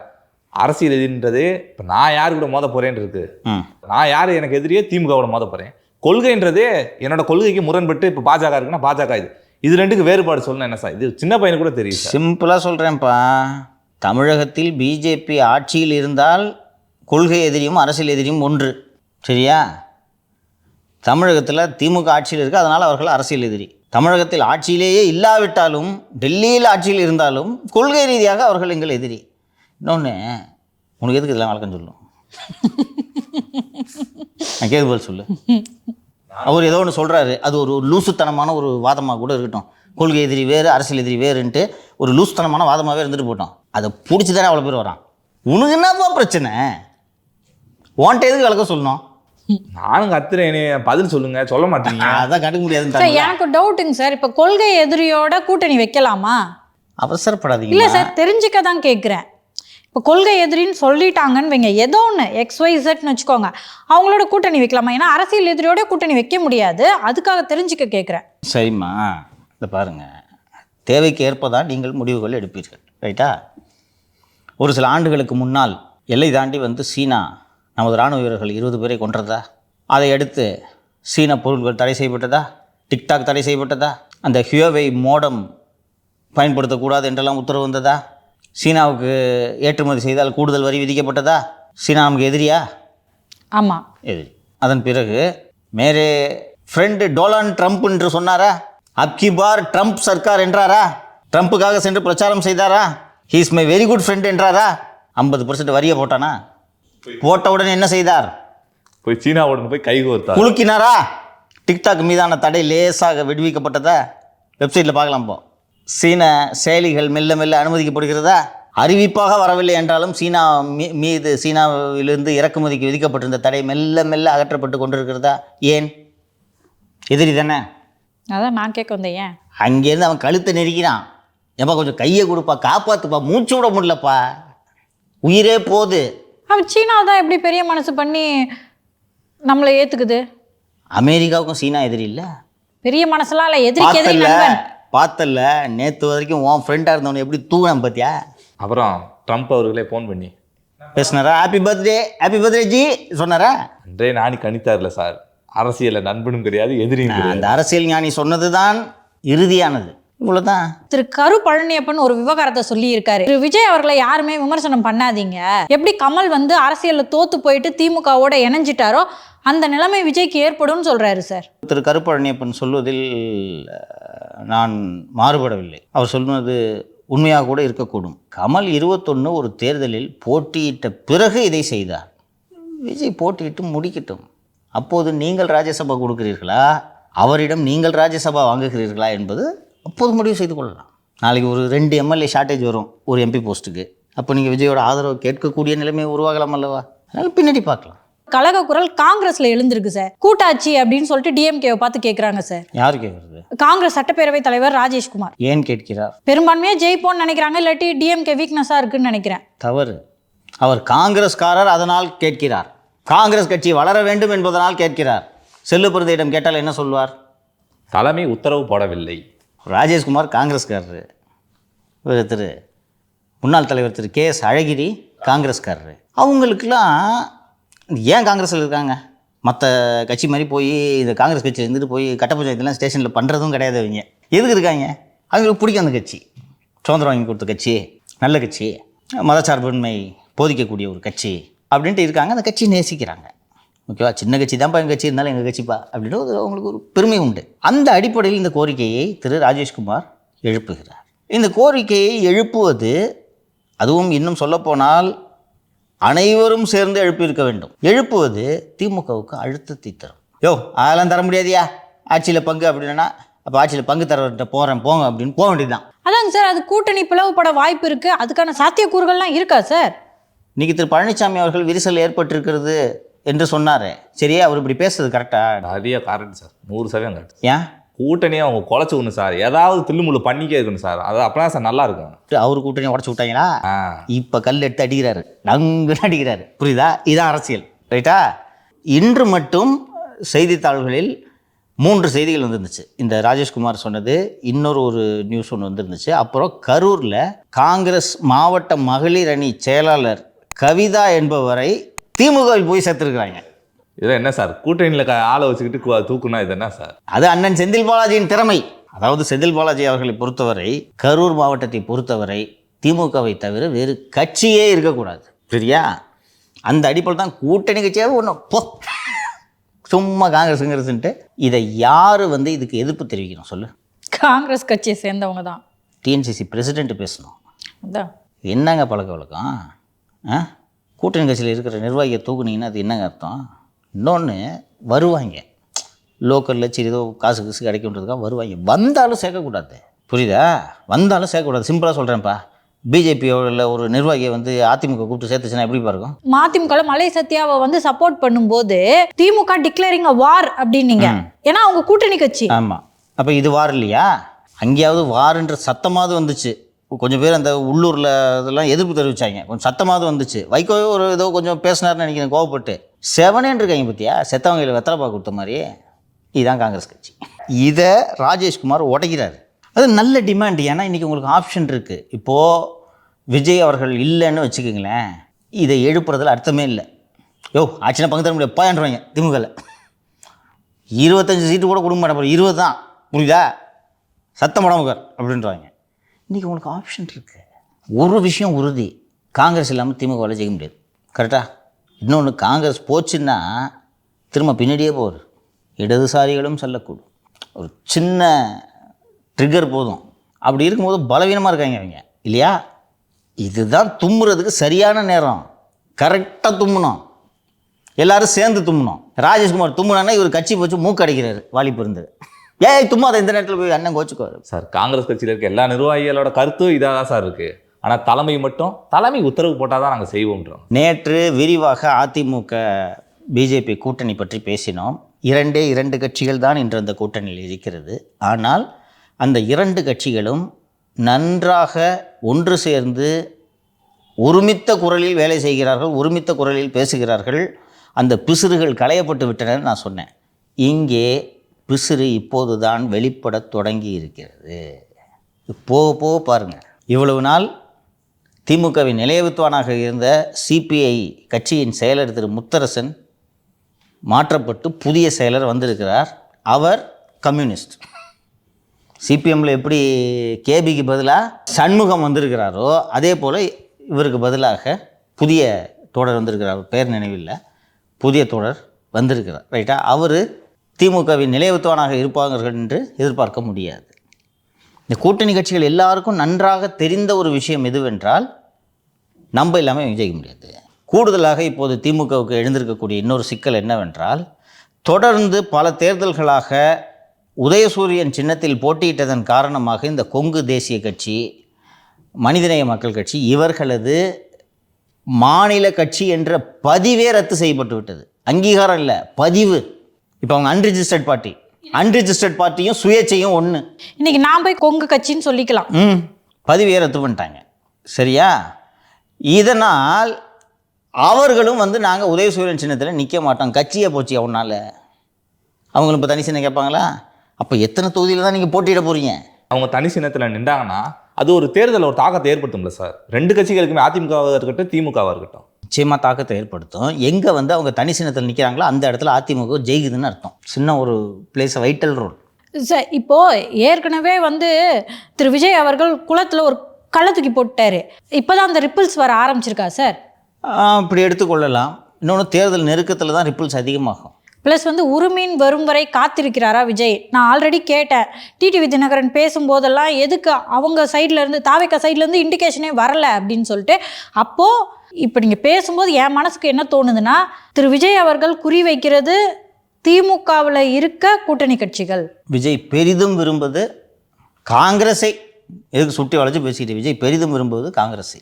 அதான் நீங்கள் சொன்னீங்களா சார், கூடவே விசிக்கா போயிடும் அவங்களாம். ஸோ காங்கிரஸ் போனால் அடுத்தடுத்து மற்றவர்கள் செல்லக்கூடும். சார் இன்னைக்கு அரசியல் களத்தில் அப்படின்னு பார்த்தோம்னா திமுக வெஸ்ட் தாவேக்க அப்படின்றது மாறிடுச்சு. இதுக்கு காரணம் அதிமுகவோட நிலைப்பாடு தான் அப்படின்னு சொல்லிட்டு செய்தி வந்திருக்கு. அப்படி ஒரு தோற்றம் ஏற்படுத்தப்படுகிறது. இன்னைக்கு தினமலர்லையும் செய்தி வந்திருக்கிறது. அது நாளுக்கு நாள் மாறிக்கொண்டே இருக்கும். நம்ம நேற்று நிகழ்ச்சியில் பேசணும், 15 நாட்களாக அதிமுக பிஜேபி கூட்டணியை பலவீனப்படுத்தும் செய்திகள் தொடர்ந்து வந்து கொண்டிருந்தன. அண்ட் ஊடகங்களின் துணையோடு அந்த செய்திகளை எப்படி ஊதி பெரிதாக்கியது திராவிட முன்னேற்ற கழகம் என்பதையும் நான் விரிவாக எடுத்து சொன்னேன். திரு விஜய் அவர்கள் போகும்போது எத்தனை லைவ், எல்லா லைவ்லையும் எத்தனை பேர் பார்த்தாங்க, அவர் அது கிரியேட் பண்ண, அந்த விசிட் கிரியேட் பண்ண பஸ் என்னன்றதையும் நாம் பார்த்தோம். அப்படி இருக்கும்போது இயல்பாக இன்னொன்று விஜயும் கிளைம் பண்ணுறாரு, எங்களுக்கும் திமுகவுக்கு தான் போட்டி அப்படின்போது, ஆமாம் யார் 2 நாள் எங்கே உண்மையை பேச்சே காணா அதிமுகவுக்கு என்று ஒரு தோற்றம் இருந்தது. தேர்தல் நெருக்கத்தில் இதெல்லாம் மாறும். சார் நீங்கள் மீண்டும் மீண்டும் என்ன சொல்லிட்டு இருக்கீங்கன்னா, அதிமுக ஜெயிக்கும் அப்படின்றீங்க. திரு விஜய் அவர்கள் தனியாக நிற்கும் போது அதிமுக ஜெயிக்கிறதுக்கான வாய்ப்புகள் என்னங்க சார்? தனியாக நிற்கும்போது தான் அதிமுக வெல்வதற்கான வாய்ப்புகள் அதிகம் இருக்கிறது. நேற்றைக்கு முன்தினம் சிறுபான்மையினரின் கோரிக்கைகளை நிறைவேற்றுவதற்காக எனது அருமை நண்பர் இனிகோ இருதயராஜ் மற்றும் இஸ்லாமிய சமூகத்தைச் சேர்ந்த வக்ஃப் வாரிய உறுப்பினர் என்று நினைக்கிறேன், அவர்கள் தலைமையில் சிறுபான்மையினர் கோரிக்கையை விரைந்து நிறைவேற்றுவதற்காக ஒரு குழு ஒன்றை அரசு அமைத்திருக்குது. பார்த்தீங்களா செய்தி? 4.25 வருஷம் கழித்து நீங்கள் இப்போ எதுக்கு இந்த குழு அமைக்கிறீங்க? திமுக கூட்டணியோட பலம் எது? சிறுபான்மையினர் ஓட்டுகள். அந்த அதிமுகலையும் சரி பிஜேபிலையும் சரி இரு கட்சி தலைவர்களும் சொல்வது, சார் அவங்க எடுத்த உடனே ஒரு பூத்தில் 15லேருந்து ஸ்டார்ட் பண்ணுறாங்க, நாங்கள் 0லேருந்து போய் முதல்ல அந்த 15 தொடணும் சார். சரியா? திரு இனிகோ எம்எல்ஏ அவர் தலைமையில் தான் பொதுவாக கிறிஸ்மஸ் நடக்கும். இந்த தடவை அந்த ப்ராஜெக்டை சேகர்பாபு அவர்கிட்ட கொடுத்துட்டாங்க. அந்த நண்பர் திரு இனிகோ இருதராஜை கூப்பிட்டு, என்னையா பிரச்சனை கிறிஸ்டியன்ஸுக்கு கூப்பிட்டு கேளியா பாவையா? அவர் 4.5 வருஷத்துக்கு முன்னாடியே இந்த கிறிஸ்டியன் ஸ்கூல்ஸுக்கு அப்ரூவல் இஷ்யூ, சாதாரண கல்லறை இஷ்யூ, ஒரு கல்லறை இவ்வளோதான் இடம், அதுக்கு ஏற்பாடு பண்ணணும்ல, இத்தனை வருஷத்துக்கு கழித்து தோண்டலாம் அப்படின்றதுக்கு அனுமதி கொடுக்கணும். இப்போ சின்ன விஷயம், ஃபினான்ஷியல் கமிட்மெண்ட் இல்லாத விஷயம், இதை கூட செய்யலை. அதாவது ஏற்கனவே வந்து இறந்துருப்பாங்க இல்லையா கிறிஸ்துவர்கள், ஒரே இடத்துல புதைச்சிட்டு இருக்காங்களா, அதை தோண்டிட்டு புதுசாக புதைக்கிறதுக்கு பர்மிஷன் கொடுங்கன்னு கேட்குறாங்க. அதை கொடுக்க மாட்டேங்கிறாங்க. இதெல்லாம் 24க்கு முன்னாடி அவசரமாக கூப்பிட்டு செஞ்சு வச்சாங்க. சரியா? இப்போது இந்த குழுவை போட்டு அதில் இனிகோ எரிதராஜை போட்டிருக்கிறார்கள் என்றால் சிறுபான்மையினர் வாக்குகள் குறித்த அச்சம் திமுகவுக்கு வருகிறதா? எங்க அவர் போயிட்டு விஜயோட கரங்களை வலுப்படுத்திடுவாரோன்னு பயம் வந்துச்சு. யாரு? இனிகோ அவர்கள். இனிகோ போதான் போகிறார் அண்ணன். பண்ணி கொடுத்துட்டாங்கன்னா 4.5 வருஷமா எதுவுமே பண்ணலையப்பா. இனிகோ இவங்களோட கோரிக்கைகளை ஜெராக்ஸ் போடுறதுக்கு மட்டுமே 2 லட்ச ரூபா செலவு பண்ணியிருப்பார். யாரை கேட்டாலும் சார் ஒரு ஸ்பைரல் ஒன்று போட்டு கொடுங்க, எல்லாம் வாங்கி வாங்கி வச்சுப்பாங்க. அப்படி இருக்கும்போது ஏன் அஞ்சுகிறீர்கள்?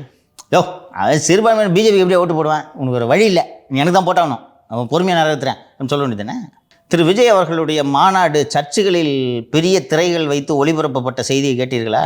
இல்லையே. நடந்திருக்கிறது சில தேவாலயங்களில். விஜய் தனது அடையாளத்தை வெளிப்படையாக பெருமையோடு சொல்கிறார். அண்ணனை போல பேரை மாற்றிட்டு அப்பா பேரையும் மாத்திரவர் இல்லை. ஜோசப் விஜய்ன்னு சொல்லிக்கிறாரு. விஜய் மதங்களை கடந்தவர் என்று நான் நம்புகிறேன். பட் நான் ஒரு கிறிஸ்டியனாக இருந்தேன்னா விஜய் கூட எனக்கு இன்னும் அணுக்கம் அதிகமாகுமா ஆகாதா? நிறைய இடங்கள்ல அந்த விவிலியத்தை கையில் எடுத்துகிட்டு போகிறாரு சார். நான் நெருக்கமாக உணர்வேனா மாட்டேன்னா? அப்போ ஒரு 6% போச்சா? அப்போது விஜய் யாருடைய வாக்குகளை உறுதியாக பிரிக்கிறார்? திமுக. இப்போது காங்கிரஸையும் கூட்டிகிட்டு போயிட்டாருன்னா காங்கிரஸில் இருக்கவன் அல்லது காங்கிரஸ் ஆதரவாளன் பிஜேபி இருக்க கூட்டணி ஓட்டு போடுவானா? மாட்டாங்க.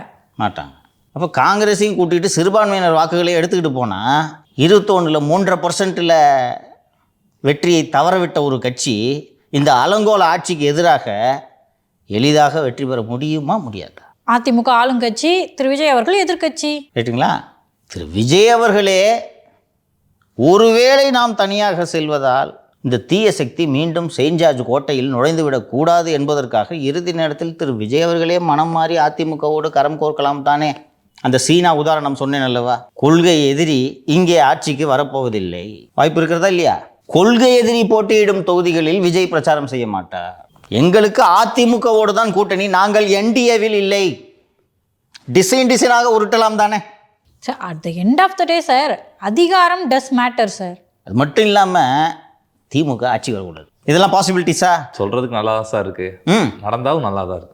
இதெல்லாம் பிஜேபி கணக்கு போடாமையா இருக்கும்னு நினைக்கிறீங்க? ஒத்த ஓட்டு மைனாரிட்டி ஓட்டு வராதுப்பா. ரைட்டா?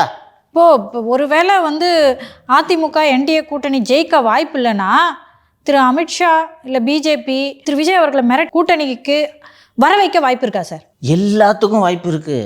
இதை பிஜேபி செய்யாத ஒரு நேர்மையான அகிம்சையை பின்பற்றும் கட்சி என்று பிஜேபி நிச்சயமாக சொல்ல முடியாது. எல்லா கட்சியும் பண்ணும், காங்கிரஸும் பண்ணியிருக்கு. அதனால் பிஜேபி இது பண்ணாதுலாம் அர்த்தம் கிடையாது.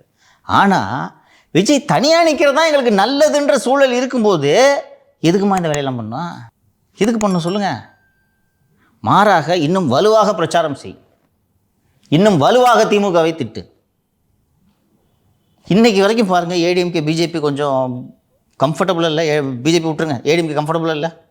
எங்களுக்கும் திமுக தான் போட்டி அப்படின்னு தான் சொல்கிறாரே தவிர திமுக மாதிரி தூக்கி போட்டு மிதிக்கிறாரா? இல்லை. அப்போ ஏன் அவரை போய் நோண்டிக்கிட்டு இருக்கீங்க நீங்கள்? திமுக அடிக்க இப்போ ஃபார் எக்ஸாம்பிள் விஜயோட பிரச்சாரத்தை நான் தொடர்ந்து பார்த்துட்டு வரேன். நான் வந்து இப்போ ஒரு ஃபார் எக்ஸாம்பிள் சோழிங்கநல்லூர் வாக்காளர்னு வச்சுக்கோங்க. திமுக விஜயோட பிரச்சாரத்தை தொடர்ந்து பார்த்துக்கிட்டு வரேன். விஜய்க்கு ஓட்டு போட முடிவு எடுத்துட்டேன். ஆனால் எங்கள் சோழிங்கநல்லூர் தொகுதியில் விஜயோட வேட்பாளர் ஒரு சின்ன பையன், அவன் யாருன்னே தெரியாது எனக்கு. பையனுக்கு போடுறது சரி, விஜய் சொன்னது கரெக்டு, திமுக வரக்கூடாதுன்னு ஏடிஎம்கே போட்டு போகிறேன். இந்த இன்ஃப்ளூயன்சர்ஸ்லாம் வந்து முப்பெரும்புல நல்லா இருக்குன்னு சொன்னதுக்கு கீழே போய் டிவிகே பசங்க எல்லாம் அன்ஃபாலோ பண்ணி அவங்கள கதி கலங்க வைக்கிறாங்க. சரியா? எது வேண்டுமானாலும் நடக்கலாம். 15 நாட்களுக்கு முன்னால் என்டிஏ கூட்டணி தேராது என்பது தானே நிலைமை. இன்னைக்கு அண்ணாமலை இப்படி பேசுவார்ன்ட்டு எதிர்பார்த்தீர்களா? புது கட்சி ஆரம்பிக்க போகிறதா சார் நினச்சி இன்னைக்கு பத்திரிகையாளர்கள் கேட்குறாங்க, சார் புது கட்சி ஆரம்பிக்க போகிறீங்களான்னு. ஆரம்பிக்கும் போது சொல்கிறேன் அப்படின்ட்டு போயிட்டாரு. தான் மண்ணள்ளி போட்டுட்டீங்களே நல்லா இருப்பீங்களான்னு. So anything is possible. நான் மீண்டும் சொல்கிறது அதுதான். 8 கோடி அறிவார்ந்த மக்கள் வாழக்கூடிய ஒரு மாநிலம் மீண்டும் இந்த குடும்பத்தின் கரங்களில் சிக்காது என்பதை நான் உறுதியாக நம்புகிறேன். அது தன்னை தகவமைச்சுக்கும் சொசைட்டி, புரியுதுங்களா? தகவமைச்சு ஏதாவது ஒன்று நடந்து விட்டு போயிடுவாங்க, அது மட்டும் கவலைப்படணும். நல்லா நடக்கட்டும். இது வரைக்கும் இன்னும் சொல்ல போனோன்னா எளிதாக சொல்கிறேன், திமுக என்பது ஒரு மதம் பிடிச்ச அலையிற யானை. ஸோ அதிமுகன்ற கும்கியை கூட்டின்னு வராங்க. இந்த கும்கி அதை அட்டக்க பாகுது. இந்த நேரத்தில் புதுசாக விஜய்ன்ற ஒரு கும்கி வருது. 2 கும்கியும் சேர்ந்து அந்த மதம் பூச்சி யானையை குமாங்குத்து குத்துது. அந்த மத யானையால் ஊருக்கே ஆபத்து. இந்த 2 கும்கியில் எந்த கும்கி மத யானையை அடக்குனா என்ன? 2 கும்கியும் சேர்ந்து அடக்குனாலும் சந்தோஷம் தானே. ஊர் நல்லா இருந்தால் நம்மளுக்கு சந்தோஷம்தான். அடக்கப்பட்ட பிறகு அந்த மத யானையை பார்த்துருக்கிறீர்களா? அந்த எலிஃபெண்ட் கேம்புக்கெல்லாம் போய் நான் பார்த்துருக்குறேன். தூரமாக கட்டி வச்சுருப்பாங்க, மற்ற யானை கூட சேர்க்க மாட்டாங்க, தள்ளி கட்டி வச்சுருப்பாங்க, சங்கிலி போட்டு கட்டி வச்சுருப்பாங்க. அந்த யானைக்கு கண்ட தண்ணி வந்துக்கிட்டே இருக்கும், பாவமாக இருக்கும். இதுவாக தூக்கி போட்டு பார்க்கணும் மிதிச்சிச்சு ஊரை இப்படி துவம்சம் பண்ணிச்சுன்னு தோன்றும். அது மாதிரி திமுகன்ற மதம் பிடித்த யானையை ஓரமாக கட்டி வைத்து தமிழகம் வேடிக்கை பார்க்கத்தான் போகிறது. 2 கும்கியில் ஒரு கும்கி நிச்சயமாக மத யானையை அடைக்கணும். சரியா? அது அதிமுக கும்கியா, தாவேக கும்கியா, அல்லது இரண்டும் சேர்ந்த கும்கியா என்பதை 26 நமக்கு தெரியப்படுத்தும். ஆனால் ஒன்று மட்டும் உறுதி, இந்த மதம் பிடித்த யானை இந்த ஊரை அழிப்பதை இந்த சமூகம் வேடிக்கை பார்த்து கொண்டு இருக்காது. என்ன செய்து இந்த மதம் பிடித்த யானையை அடக்க வேண்டுமோ அதை இந்த சமூகம் செய்யும். நான் ஏன் மீண்டும் மீண்டும் சொல்கிறேன்னா, ஒருவேளை அது எது ரொம்ப முக்கியம் இந்த தேர்தல்னு கேட்டிங்கன்னா, திமுக எவ்வளோ மோசமான கட்சி, எவ்வளோ மோசமான ஆட்சின்றதை தான் நீங்கள் மக்கள்கிட்ட சொல்லிக்கிட்டே இருக்கணும். அந்த பூத்துக்கு போகும்போது இவனை வீட்டுக்கு அனுப்பணும்னு முடிவு பண்ணோடனே ஏதாவது ஒரு ரைட்டு சாய்ஸை ஓட்டர் பண்ணிவிடுவான்னு நான் நம்புகிறேன். நான் 96 உதாரணத்தை பலமுறை மதிமுக உதாரணத்தை சொல்லியிருக்கேன். நல்ல கட்சி தான், இனி வீட்டுக்கு அனுப்பணும் இந்த அம்மாவை. அதனால் உறுதியாக நம்புகிறேன். சரிங்க சார், உங்களுடைய கருத்துக்கும் தகவல்களுக்கும் நன்றி சார். நன்றி சார்.